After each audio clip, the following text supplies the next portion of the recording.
At 28, I found out my marriage will never have children, and that was just the beginning. When the blame game started, I kept quiet because I wanted to protect what was hurting me. Can you even imagine? When my mother stopped me and asked me, why you never stillborn? Our family and our children, I God take bless us. We no get money, but our children now we get. Why you never stillborn?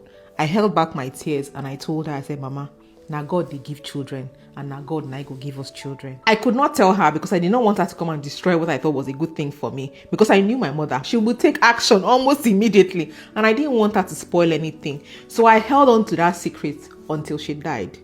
I didn't tell her. And even though the multiple medical reports were clear, I carried the blame.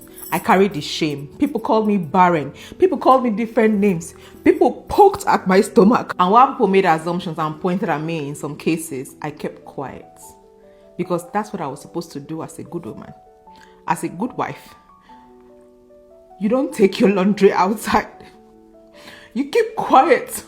And you endure. So when his mother came into our room at 5 a.m. in the morning to confirm whether I was sleeping next to her son, I could not shout. I could not scream. But when I woke up later that day, I asked her, I said, Mommy, what happened? Why did you come into our room so early? She said, it's been 5 years old. Abi, is it not worrying you? People still don't have children. So I said to her, I said, but Mommy, I traveled all the way to Lagos so that your own doctor will assess me in front of you so you know the result. She said, nothing is wrong with her son.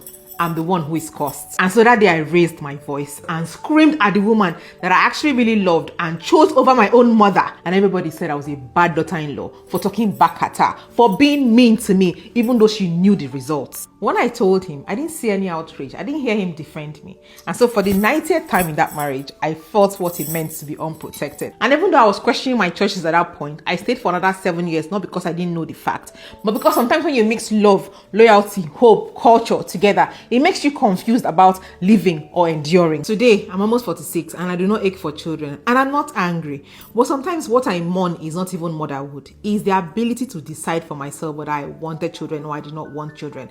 That choice was stolen from me.